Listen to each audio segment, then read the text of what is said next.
You got my attention, but you won't talk. You stop my ascension, babe, with your evil walk. You confess to your priest, baby. Now confess to me. You make me so damn desperate, babe, but I won't leave.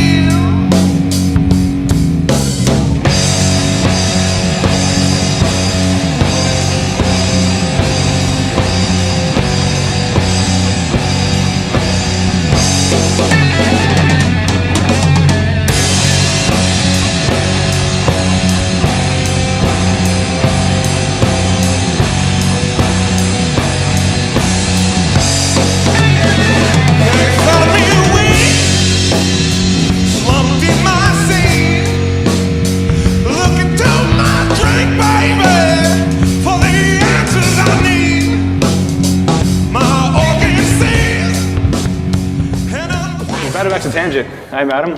I'm joined by the maestro. I have Joel here as my usual co-host. And joining us today is Michael MacRae. What's up, guys? Thanks for having me. Thanks for being here. Thanks for coming into the bar, hanging out with us. Oh, I had nothing to do on a Friday night. Yeah. No, seriously, I really didn't. Yeah, so. really? Oh, no. Yeah, I don't do anything on Friday nights. No? So. Now, the thing you're working on right now, it's Fishbowl California. That's pretty much, is that consuming your life at this point? Yeah. It's actually hospitalized me twice. No, no, it's. I wouldn't believe that. Yeah. So it's a kind of coming of age story about this guy who's pushing his mid-30s and he meets this older lady. They become the family that they didn't have for one another, more or less. But yeah, it's a comedy drama, and I've been focused on it for. We wrote my writers and we wrote this. Early 2016, so I've been on this for almost 2 years. Wow. Like it's crazy how long like one film takes from start to finish, and we're not even close to being done yet. This is kind of just the beginning, you know? Yeah, so it's supposed to come out in 2018 at some point? Yeah, spring of 2018. Yeah. Wow. You've premiered it a couple places though, Chicago? Or? We've had a cast and crew screening a couple times. Okay. Yeah. So you are the writer and the director of this? Yeah, one of the writers and then the director. Yeah. Okay. But you also do acting as well? I do. I sometimes do. It's like a weird thing. I don't know. I mean, you know, Joel, you act, so you get it. But it's like when things come up, like I'll go audition for it. But you know, I'm not studying currently, so you know. Okay. So is directing something that you always wanted to do, or how did directing come into the picture here? So back in like 2014, I wrote a pilot. It was produced, and we had pitched it to Amazon and a couple other places. It was a good pilot, and I wanted to direct the pilot, and I was told I didn't have enough experience directing at the time. Okay. And so, as a writer, I felt like I think writers make probably the best and worst directors at times. Okay. Yeah. So after that, I decided I wanted to, try directing. So I wrote a short film, this little drama, 10-minute short film, and directed that. And it turned out all right. It did okay. And then I said I wanted to do something much bigger. And then I jumped into a feature film, Fishbowl California, and I just loved every aspect of directing. It's so stressful, but at the same time, it's like it's a rush. I mean, like, to be behind the monitor and to walk up and say exactly what's in your head, but try to explain it so people understand you. Yeah, it's a thrill. Yeah. Well, how did you even get into getting into a motion picture with the? I mean, you got some decent star power in this. Yeah. No, so we got real lucky. So we wrote the movie, and we decided we wanted to. We started with our lead actor, and we posted a breakdown, and we weren't sure who we were going to get, and I think we got like 600 or 700 submissions for the lead character. Wow. And going through 600 or 700 submissions, like I got through like the fourth page, and I was like, oh, this is this is exhausting. So I found like 8 people I wanted to read, wanted to have read rather, and I sent them all the sides, and this we had I set a deadline and said, I want tapes back by the end of the day, Wednesday. And so they sent, the first 7 people sent tapes. And we found one guy that was most likely who we were going to cast. We thought this guy was pretty funny. Right. And then our lead actor, Steve Olson, who we later cast, he sends in his tape like it's the second before the deadline. Huh. And he literally is Rodney in the movie. And he sent in the tape, and I called my co-writer Wyatt, and I was like, dude, we found him. Like, this is the guy. Like, this guy's incredible. So Wyatt watched, he's like, all right, I'm at the gym, I'll watch it. So I sent him the link. I called him 30 seconds later, like, dude, did you see? He's like, dude, I'm watching it at the gym. Calm down. I was like, dude, he's perfect. And he's like, I'm going to call you back in 2 minutes. He called me back in 2 minutes. He's like, yeah, this is the guy. So so it was between him, it was Steve and one other actor. And ironically, so Steve was so we threw so many pages at the actors that he was so off script, like it was, but he made it work. He improv. Okay. He improv more than we would have liked to have seen. So we said, okay, let's send the other guy and Steve a different scene, a more serious scene, and we'll give them notes, separately based on their first tape. So the first actor, Jonathan, I said, all right, give him his notes, and then to Steve was like, dude, you're hilarious, but stick to the fucking script. So Steve actually sends back a phenomenal second tape on a different scene, on more the heartstrings of the movie, and Jonathan sent back his tape, and we just felt that Steve was a better part, but we ultimately kept Jonathan for a different scene. We wrote him a small part because we thought he was so funny. Okay. But yeah, it was just crazy, like the casting process, and that's just one actor. Yeah. Then you have to go through, and then But Steve's been with the film, I think, since October of last year. So he and I have known each other for about a year now, and he helped get some of the cameos we have in the movie, and on the phone with me almost daily. It's incredible. Right. So many questions. Yeah. Now, as far as being on the other side of the, I guess, camera at this point, or you had been in acting before. You'd been to auditions, I assume. Now, being on the other side of that, where you are now deciding whether or not they get the part. How did that make you? Yeah, it's just the struggle inside of it. I understand certain things as a director that actors don't understand when they're in the audition room. Okay. I read for a Disney show. My manager calls me and she's like, they called you back specifically. They didn't put a breakdown out. It's like you and 5 other people. Like you've got a good chance. Like, yeah, I got 20% chance of booking this. Didn't book it. And I was like, why? It was perfect for this. I was why?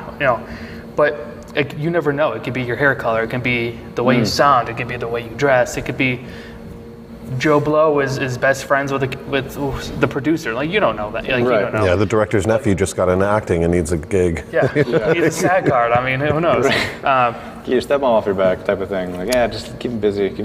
Yeah. So, but as a director, you try to really be as unbiased as possible. You try to really go. You have to shut out any personal feelings you may have, or any, judgments, I guess you would say. It frustrated me as a director to go through some of these actors' resumes and go, oh my God, this is so unprofessional. Like, why would you put this on your resume, or why would you do that? But I'm sure I did this as an actor, so I can see the frustration from some casting directors. Yeah. So. But I said, okay, I'm going to give these, everybody a fair shot, and read, just focus on their audition. And at the end of the day, nothing else mattered. But yeah, there was a lot of frustration behind casting. It's such a tedious process, as you guys can probably imagine. Yes. Yeah. I mean, you said you had 400 submissions or something crazy. And 600 on Rodney, and then 300 on June. We had not as many because it was an older role. Okay. But the biggest frustration I got was I'm looking for something very specific. 60s to 70s Jane Fonda type. Okay. You know, Caucasian. Yeah. I shit you not, I got Asian men submitting. Asian men submitting. Wow. I don't know it. I don't know if they, you know. Reddit? Oh, actually, we put any ethnicity, so maybe they just saw the word any ethnicity thinking it was any gender, any age. Right. So, Well, this day and age, I mean, but you can be anybody you want. You can be anybody you want. You can identify as whoever you want to Right. be. Yeah, I'm not. That's a whole nother book. Not even getting into that. But you know, for casting, it's like, you know, you have to identify with what's in the breakdown. Yeah. You know, so you can't identify with what's in your head or what you want to be. Yeah. So Other people It's not a perceive state of you. mind. It's only person that gets away with that is Robert Downey Jr. Right? Oh, Tropic Tropic Thunder. Thunder, yeah. He's the only one that gets a pass. You got to pass. Robin you Williams? people. Robin Williams? What was Doubtfire? Is Yeah. that what you mean? Oh, that's I was talking more of a race thing. Yeah. Yeah, right. What do you mean, you people? What do you mean, you people? great movie. But it was so funny, like seeing, like, you know, weeding out. I'm like, well, you know, this guy's in the wrong. I mean, who knows why they submitted that character? You know, but you see, like, I don't even want to call it desperation, because like that's not what it's intended to be. But it comes off as that, you know. So Yeah. I see that now, and so I've been lucky to, like, if I ever go audition, you know. When I used to audition, like, I used to kind of be chummy with the people, but now I've learned, no, just get in, get out, thank them for the time, and Yeah. bolt like you've got something else to do, and it looks better, honestly. It looks more professional, you know. Well, I've seen something kind of like that on a much smaller scale. When I'm trying to, like, find interns or people to come work for the production company here, that I'll put a posting and this is what I need, and then at the bottom of the post I'll say, by the way, answer this question in your response. And out of maybe 20 submissions, maybe 2 people actually read the entire thing, versus they're just shotgunning resumes out and just, a position? Here's my resume, without any kind of, not actually reading everything that needs to come. So maybe in the breakdown, they didn't get to the part where it said a Caucasian female, and it was like, opening, Yeah. resume in. And it's just, it's disheartening to be like, okay, I'm asking for something specific. I've done the same thing before. I've probably done the same thing. Yeah. I get it, No, but I understand why you would do that, and how it is beneficial, but from the receiving end, it's just kind of like, But think about it this way, you remember them now. I don't actually. I don't. I mean, honestly, I honestly forgot until you brought up the process. I was like, oh yeah, so we had, you know, this, and this happened, but yeah. Again, but that goes back to my point. Like, I don't take that. Like, I don't. You know, I don't take that personally against him. So, like, I won't be like, oh, I'm never gonna audition him again. Like, that's not right. Like, you know, if he's right, like, if like my philosophy is, if you're right for the part, you're right for the part. I mean, Yeah. Like, I don't. Like, I mean, I cast 2 friends in this film who both helped produce it, and they helped bring talent into the film. Okay. But I really don't like giving parts away, because it just, you know, I hate doing that, but I did. Yeah. I did 2 roles in this, but, you know, my next one I want to audition everybody. Yeah. It's like I said, a dangerous precedent for anybody that is close to you. Like, hey, so Yeah. I need my side card now. And then, Yeah, I've gotten a lot of messages after this movie, like, hey, the next one, here's my resume. So I have a question about that too, because Adam, you mentioned, you know, you have some star power in this. Familiar faces. We see someone that we recognize from The Office, Yes, from Meredith. 30 Rock, Suri, the Yeah. actress that played that character. Yeah. Katrina, yeah. So, were any of those people someone that you envisioned beforehand that you wanted for the roles, or they just happened to audition for it and they fit the role specifically?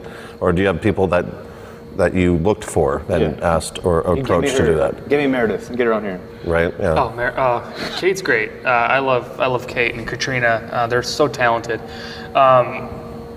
So I guess I'll walk through I'll call it the cameo process for the movie. Like how Katrina was the first one. Katrina and Quentin were the 2 first ones that were interested in being in the movie. I met, so Jenna Willis, who plays Olivia, is a friend. She's really good friends with Katrina Bowden. They used to be in acting class together way back when. And so Jenna's like, I went to Jenna. I was like, we need celebrities in the movie. Like we need to, Yeah. I want this to be a really good movie, and I want this to be, with recognizable faces. And she was like, well, I'm friends with Katrina Bowden, maybe we can, see if she's interested. And I said that would be phenomenal. And we sent her the script, and we had coffee, and we kind of talked about it. And she's like, I would love to do this movie. And so That's awesome. it took a while. Hearing the words, I would love to do this movie is one thing, but getting to the finish line is, there's a lot of red tape that comes with, any professional actor, with their representation. Yeah. I think Kate was the second to last person we cast. Max Adler from Glee was yes. one of the last cameos we cast in the movie. He was like one of the more last minute additions to the cast. But it was a really lengthy process. Kate and Katrina, luckily both had the same agency, so we're able to kind of condense the time there. Yeah. Sending our offers and deal memos over and counter back and forth with one person versus having and then Tim Bagley and Richard Reilly both had the same agent, so we were able to counter and send offers with that one person. So and then everyone else is kind of individual, so it kind of made it an easier process, but. It was still like it was a huge learning curve. Like, okay, what does pay or play mean? Like, what is you have to learn legal things. When you offer somebody something, at a big agency, you have to know like what certain things mean, or what they expect, or what they what their counter offer means, or stuff like that. Yeah, I was just about to ask, how much of this did you know you were getting into before you started? I didn't realize we'd have these many cameos in the movie. I think we were kind of looking at Katrina and Quentin, and then we kind of stopped there. And then we got Richard Reilly because he was in a commercial campaign for Pepsid with our lead actor Steve Olsen. So we went to Richard, and then from Richard we went to. But the more names we got attached to the movie, like the more people were like, yeah, I'll do it. Like, yeah, I'll do it. It was kind of crazy. Yeah. How much easier it was the more people you got in the movie. So then we started writing parts. We wrote a part. That's when we wrote the part for Kate to see if she's interested, and then Tim Bagley. I made him an offer on the role type. Okay. And I thought there's no way we're gonna get Tim Bagley. This guy works all the time. I'm a huge fan of Tim Bagley. And I remember watching him in The King of Queens growing up. Did you ever see him in King of Queens? He played Glenn the neighbor. Anyway, yeah, he's like hilarious actor. He's in everything. And I sent the offer to the agent and said, I don't know what the role is. This is what I have in mind. I said, if he's interested in the project itself and the script, I can have pages to him like in a day or two. So we were like we wrote 3 pages and sent it over, and he loved it, and he killed it on the first day of shooting, and then we ended up writing him in a second scene at the end of the movie. So nice. But it was so surreal. It was So an amazing experience. How much did the script change from when you started it years ago to where it is now? So different. At least what you were shooting for? Or is it just evolved over the time? So the first couple drafts were a very comedy-driven script, nothing but comedy. And then about a month and a half before shooting, we did a page 1 rewrite to make it a lot more heartfelt. Okay. And then when the script got to the actors, then they did their work and they did their their scene studies. They were going through and. Requesting changes, and we were tightening things up to fit certain things, and and then when we actually got to shooting, we were striking lines and adding lines and improving, and then we got to the edit bay, we were editing, and then we're switching orders, we're cutting words, you get down to the point where you're cutting lines, just like seconds and frames of a movie. You get down to like shaving like little beats just to and that doesn't reflect the script. Takes days. So movies made 3 ways: writing it, you shoot it, and you edit. So movies made 3 times. I guess that's what they say. Right. And so you were involved in the entire process, though. I was with it nearly every day. I mean, pre-production, writing, pre-production, production, post-production. I was with the editors nearly, probably I'd say about 90% of it, and then even when it was sound mixed, we had a sound mix in San Jose. I flew up twice to oversee, some areas of that, and then then we, It sounds like you didn't sleep. I still don't sleep. It's like crazy. It's a whole crazy sleepless, one sleepless life. It's all you think about. It's like all I can talk about. Because I'm so proud. I'm so proud of everybody involved in the movie, and everyone who's done us a favor or gotten the film where anybody who had a sliver of help in the movie. I'm super grateful for. But yeah, it's like you eat. You breathe it, you sleep it, you do.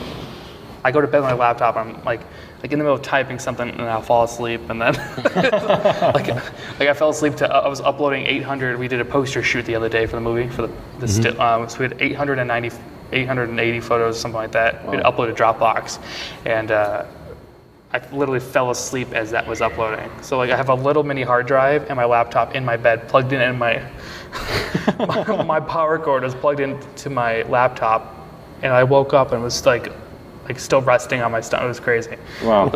You literally, it's 24/7 process. Mm-hmm. Yeah. No kidding. Well, I have a question then. So to go back even farther, so before pre-Fishbowl California, I went to SAG headquarters to see a screening of a web series you did. What was that called with Pritesh? Oh, Social Status. Yeah. Social Status. Okay. Yeah. So how much of that process informed? So I'm assuming you started the Fishbowl California process after that. Yeah. So how much of that really kind of solidified what you wanted to do and get into a feature film rather than a web series? And yeah. So that was a learning experience. As a writer, that was my first written. It was my first pilot I wrote, so I learned a lot from the process and a lot from, the egos involved and a lot of the, people we had to work with. After that, I kind of decided I wanted to do my own thing and produce things my way, because as a writer, I unfortunately had the experience that I felt that the pilot was butchered from a writing aspect. I felt like it could have been directed so much better. Yeah.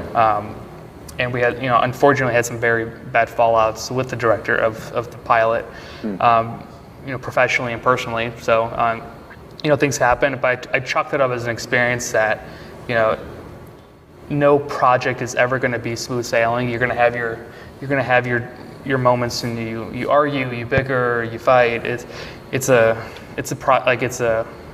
process. There's no such thing as textbook. There's no right way or wrong way of doing something. I would say the only right way is if you end up having a product at the end of the day, that's you made it, right? Right. But you can't you can't really do any harm, during the process. So, if you, at the end of the day you have a product, it's great. I was super grateful that there was an investor that was willing to put money into the pilot. But I kind of wish I directed it. So by kind of, I really wish I directed it. that's what I was wondering. It probably would have been sold if I directed it. So not to be cocky, I had a very clear vision in the writing process, and there was a show that came out after we shot that, which is almost identical to ours. No. Yeah, it was called Cooper Barrett's Guide to Surviving Life. It was a very short-lived series, which was funny. That it was a 50-something-year-old writer, right, that wrote this pilot about these college-age students navigating their way post-college. And I looked at his IMDb resume. I was like, wow, he's got nothing similar, and he hasn't written anything in so many years. And suddenly, this one thing came out, right? But it got canceled, so I was like, well, if I can't have it, he can. I'm just kidding, so. I should have directed that one too, right? Well, I just, ideally, I just wish I got to direct the damn thing. It sucks when you it's one thing when you can't direct it, but you trust the person. It's another thing when you can't direct it and you can't trust the person. So unfortunately, that the latter was the issue. Yeah. So I still didn't trust him directing. So I'm just like, well, We tried to do a short little mini-series, web series here. It was RET Memoirs. It was supposed to be like a buddy cop Noir type of thing. And we wrote it, and we kind of directed it. noir is hard to do. Yeah, turns out. As we're writing, we're like, this is going to be amazing, this is going to be hilarious, this is going to be great. And then we get here, we're doing it, and just as I'm going through the footage afterwards, like, maybe maybe because we wrote it, we shouldn't be directing it, or maybe somebody else should be writing it so we could direct it, or because you were saying writers are not the best directors, which They are and they aren't. I think like David O. Russell, I think, is a great director, and he also writes his own stuff. So Okay. give me a. I don't know why I'm like blanking. We got Sam Esmail. I mean, speaking of Comet and Yeah. Mr. Robot. Yeah, I mean, he writes and directs his own things. But I think it's not that they're bad. They would be bad at directing. I think it's sometimes you get in your own head yeah, because you kind of challenge and you second guess certain things that you were already certain of when you wrote the script. I guess I don't know. yeah, That's why I say sometimes writers make good directors and bad directors. It depends. I mean, there's some writers who nitpick on everything because they're thinking like a writer, like, oh no, you didn't say what I wrote. I wrote that damn line. Yeah. I wrote it this way, but. just pause for 5 seconds, not 3 seconds. Yeah, or you're supposed to say this one word, but sometimes that's why it's great to have someone else direct something that's written because they can find something that you didn't think of when you were in the writer's room or you know the whole time you were writing. So, but in this case, I got lucky that these actors were so well trained. Like Tim Bagley came up to me and was like, I think I should try this. And I would just laugh. He's like, does that work? I was like, yeah, that's fucking genius. Do it. But it's cool kind of learning from those types of people. Okay. So how comfortable are you with improv, just like on the spot? Like if it does go off script and then you just like cut, stop, start over, or let it run its course and kind of see where it goes? I don't like cutting in the middle of a take until I'll cut when we get to the end, unless there's a technical reason why I have to cut to save time. Like I can't hear anything, so I'm cutting, or there's static, or there's a plane, then I'll cut. Right. But I won't cut when actors improv because it's like you never know. We've gotten some like really good stuff in the movie just because of improv, and I'll just roll with it until we get to the end of the scene or until the actors fall out of it. Okay. I've been known to let things kind of drag until I feel like they really break character. And I got to the point where I think Catherine, who plays June, was like, "Oh, cut." Yeah. And she'd be like, "Are you?" But I sometimes push it to see how far they can go. To see if we get anything else at the end, or like a good button to a scene, or it would be, be great sometimes. And I know there's a scene in the movie where it wasn't really written; it was just kind of improv. It was in a hot tub with Jared Kuznets, who plays Keith, and Steve Olsen, who plays Rodney. And it was kind of we cut it. It was a conversation about Rodney's character, and we kind of cut something out of really nothing, but ended up being really funny. But Steve laughs because he farted in the hot tub, and the bubble pops up, and he looks at Jared stays in character, and Steve goes, "Excuse me." And then, but I see what you're saying, and then he just loses, like he laughs and breaks character. But we kept it in there because it ended up just being so funny. But awesome. But when we screened it, and his family was like, "Yeah, we can tell that he broke character. That's Steve. That's Steve we know." So, but no, sometimes it works out. Yeah. Mm-hmm. All right. Very cool. So now, are you done with filming, or you just it's all editing now, or post-production? We're final cut. We're done. Now we're in the distribution and sales phase. So we just signed with our sales agents. We're going to take it to AFM, and then on probably sometime this week or next week, we'll work with our attorney and get our domestic distribution agreement, negotiated and set a release date and figure out what's going on. So Then you can get some sleep. I hope so. I hope so. I mean, there's nights I have to pop Ambien just to get to sleep. Or do a shot of something. The next morning you wake up and you already Speaking of which, you feel like Another interesting tidbit, we brought this up when we were talking about you coming on, it's the Zach Braff thing. Oh, yeah. So, I mean, I've heard people speculating that maybe he wanted a role in a movie. Did he get shunned or something? Why would he block you? That makes... Yeah, so... He's been blocked by Zach Braff on Twitter. It's Yeah, so... Was that who's going to get the part before the last minute submission came in? Is that... let's see if I can pull it up. So... See, I don't know if the camera can see it, but he blocked me. So it's blocked by Zach Braff. So. Wow. That's a badge of honor. That's actually pretty awesome. Zach Braff blocked you. I don't know. So in order to block somebody, you got to go to this little thing here. There's a button here. Yeah. Hit block. And then you have to confirm to block somebody. That's 3 whole buttons right there. There's 3 buttons you got to press. That's not an accidental thing. So there's no accidental, I'm Yeah. just not, oops, sorry. No, I think I said something that pissed him off. He never followed me, but I think I tagged him in something. Okay. This is back when I was looking for funding for the movie. And I was like, yeah, I hate when independent filmmakers, crowdfund their money on Indiegogo or Kickstarter, for their non-studio movies, Zach Braff, and raising $3 million or $2 million because Zach Braff doesn't have $2 million in the bank, please.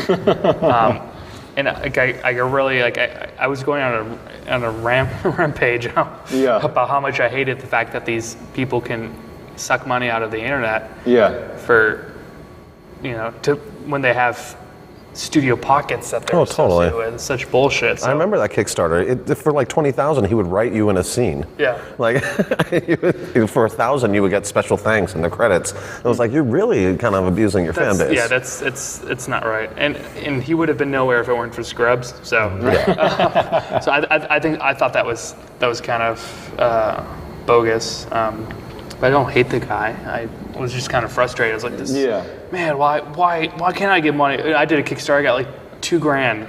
It's like fucking bullshit. And then you get Zach Braff was like $2,000 every refresh, 2, 4, 6, 8, and it was like whatever, So I think that's the only reason I think he might have blocked me. Okay. But I didn't. But this was a while ago, and I didn't notice he blocked me until I was like, "Oh, follow Zach Braff." Oh, nope, can't follow Zach Braff. So if Zach Braff ever hears this, it's all good, man. You're forgiven. Yeah. Come back home. Or, I don't know. Yeah. Yeah, well, next time you want to get a bunch of money on the Indiegogo or Kickstarter, it's very simple. You just need to have a TV show out for a long period of time. Yeah. Like 10 years. That makes a lot of people laugh, and then you should have all kinds of money. Simple. Just follow that formula. You'll be fine. You heard it from me first. Yeah, you can put a residual check, like a residuals check would cover his whole production. Right. I don't know. Maybe I'm just jaded. So be a principal for 8 years, then have a failed spin-off, which you cameo in, Right. and then you can kickstart. What? Wait, there's a Scrub spinoff? I didn't even hear about this. Well, after Garden State, I feel like why would he need to campaign money on Indiegogo? Like, isn't he established as a director? But did you guys even see the movie he campaigned for? Like, I haven't. I haven't heard of that. Wish I Was Here. I think. Wish I Was Here, yeah. Wish I Was Here. I haven't seen it. But I don't know what happened with it. I was never big on Scrubs. I never actually. I started trying to watch it because everyone told me I needed to, but I was just. I don't know. He seems fine, but I don't care enough to keep up with him. Scrubs. Scrubs is one of my favorite shows. Yeah, but I mean, I like to consider that it ended at season 8. They had an awesome series finale.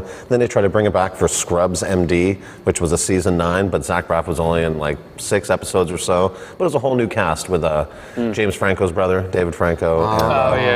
And it just wasn't as funny. The chemistry wasn't there. The lighting was different. It just didn't have the same feel. But Scrubs I thought was awesome for its absurdist comedy style. So Yeah, I'm not sure I feel absurdist comedy. Or absurdist anything, really. I like things to exist in my world, and this is an argument I always have all the time, that you set up the rules to the world and live in that world, and then I'm part of it. But if it's too farcical, then I'm just kind of like, this isn't real. I know it's not real. I can't. I wasn't. I was more of an Office fan. This is, mind you, we were thinking about making a movie where the bad guy was a puppet. But that was cool. He was cool with this. But we set up the rules early on that it was dumb and crazy. Puppet. By the way, There are no rules when you write. You have to know that. Like you can do anything you want.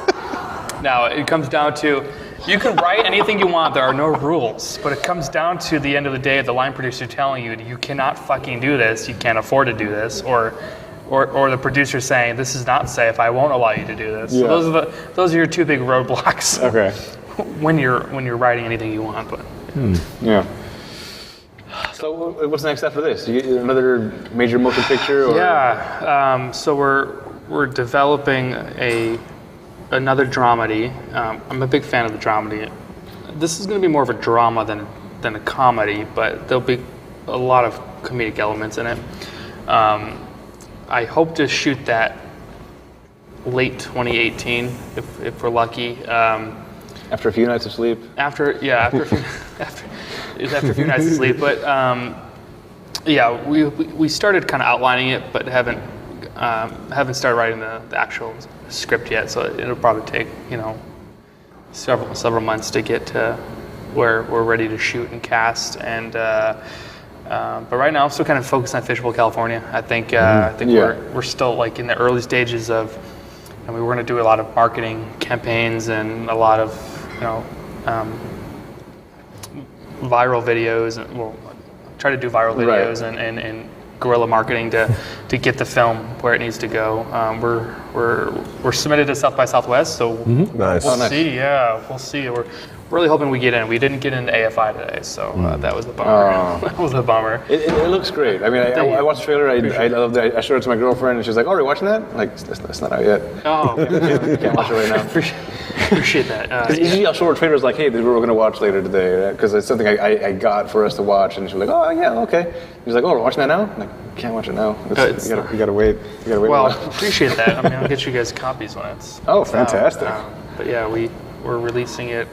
I think, we're releasing after South by Southwest in the event that we get in, but we're looking at like a late March or very early April release, and we probably do like an iTunes pre-order like 30 days before, and then do iTunes VOD, SVOD, and then it'll probably end on Netflix and Hulu. So that's what I was going to ask, if where the vision was to have it released, what sort of platform? yeah, so there's like phases or like segments it goes in, like you maximize all your like purchases first, Right. and you're in stores, and then you go from your DVD sales and Blu-ray to like your iTunes to like Amazon to Netflix and Hulu, and then cables in the very beginning. So Okay. What about VOD? Any of that going to be happening? The video on demand, where you can like download it right away. Yeah. Okay. I think it's the first. That's an interesting model to me. It's you don't have to go to theaters anymore. People have theaters in their houses. I so want to go to why theaters not? with this. I'm kind of bummed that we aren't gonna. I don't think. I don't know. Okay. Yeah. I mean, if we get in South by Southwest, I'm sure we'll probably do a small theatrical run, but it's so expensive to put a movie. Like, it's not profitable, and right now we're kind of focusing on making a profit. you know. So it's crazy. Like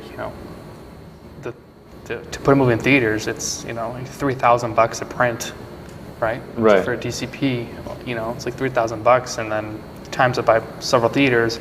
But in order to put a movie in theaters, to be profitable, you have to sell every seat, every show. It's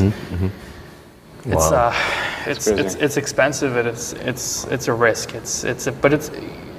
People say it's a dying market, but I don't think it'll ever go away. I think people are always still going to see a movie. Yeah. I do occasionally I know like American Made's out with Tom Cruise. I'm going to go see that movie, but that's not a movie I would ever see at home. I don't think, because it's such an action movie. Like, Yeah, some things are just far too epic to be on like a tablet or something. Yeah, you want it to be all around you with the popcorn that you can't get anywhere else for some reason. Yeah, they try to sell that stuff so you can buy it at home. It's not the same. yeah, it's a lot more saltier. Movie theater. Yeah. So, how much of this was a shock to you, getting in the director's chair before you got started at all, to where you are now? How much of this was expected versus how much of it caught you off guard? A lot of it caught me off guard.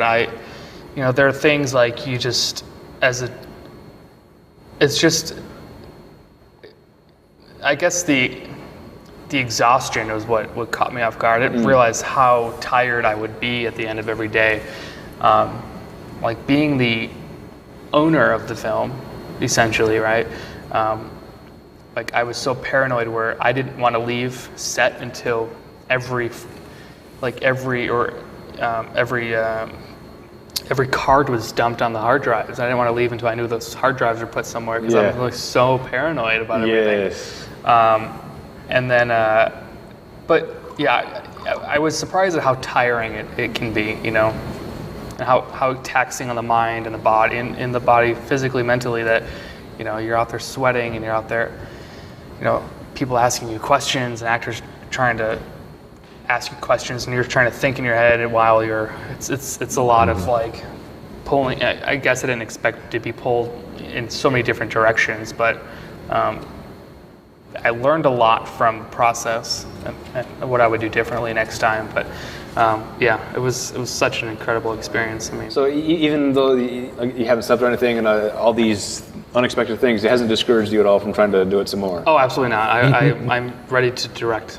Director for hire if anyone's All right. All right, very cool. Maybe you can help us with ours. Oh God.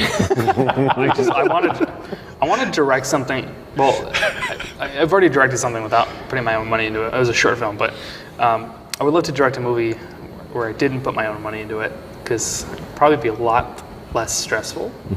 Okay, that makes a lot of sense. Financing your own movie is a little stressful. Yeah. Yeah, because now everything is, watch with that, be careful. I know, you're like playing the line producer, you're playing the writer, you're playing the director, and you're playing the audience member. Like, oh, That's a lot of hats. funny? I don't know, that wasn't funny. Let's try that again. Or, oh no, we don't have time. I'm an hour behind. You know. Yeah.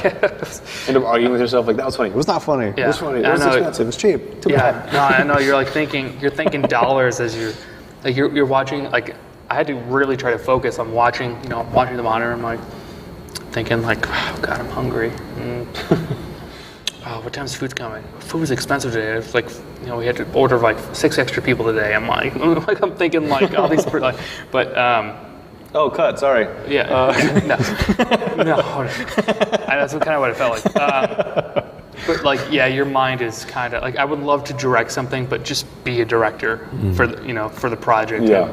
And consult maybe on the writing aspect, but not have to worry about producing or worrying about SAG contracts or, you know, people coming to me asking me for money to sign this check to pay this person. Like, I would love to direct something and not have to do any of that. Yeah. It'd be great. So Yeah. put all your effort into your passion. And Yeah, exactly. Yeah, and not have to do the business. The business sucks. It kills. Yeah. Sometimes it kills the magic. You know. Absolutely. I can see that. That's why I only go to Disneyland once a year. Yeah, I used to go a lot. I still have I have a pass. I haven't gone in a while, but it'll get to the point where I was going almost like twice a week. I was like, Nice. probably a grown man, probably not be at Disneyland so often. No, it's okay. It's okay. It's the churros. It's worth it. Yeah. No, the gumbo, man. $6. Have you tried the gumbo in New Orleans Square? No, I Oh haven't. my God. I finally eventually did. Growing up as a kid, I always wanted to try it, Oh, yeah. but I never was able to. So I went about maybe a few months, maybe a year ago. Like, I'm getting that goddamn gumbo. Their caramel corn is really good. Oh my God. There's like one vendor that has caramel corn. It's really good, but Very elusive he is. I'm sure he's got a Twitter. You can try to find a caramel corn guy in Disneyland. yeah, it's like one vendor. Like, but all the other little stands are all regular popcorn. But there's like the one vendor Yeah. that, like, Hunt them. you have to like wait in this long line. So it makes you appreciate it more. So the gumbo was worth it? Oh yes, absolutely. Really? Next time I go. Well, I always get the California Adventure. I always get in Cars Land. They have like the macaroni in a cone, Oh. like the Okay, I've heard of that. I haven't Yeah, been. in like a bread cone. It's really good. It's like probably 15,000 calories, but it's Fine. With all that walking, you're gonna burn it off anyway. yeah. I was watching my watch. I have like a little thing on there. I was like, I hit 9,000 steps today. Great. One of my favorites is the big old turkey leg, Oh, so good. right? Feel like a king. So good. All right, so Twitter and Instagram is Michael MacRae. Yeah, Michael _ MacRae on Twitter, Instagram, Michael A. MacRae on Facebook, I think. And then if you want to follow Zach Braff, it's at Zach Braff.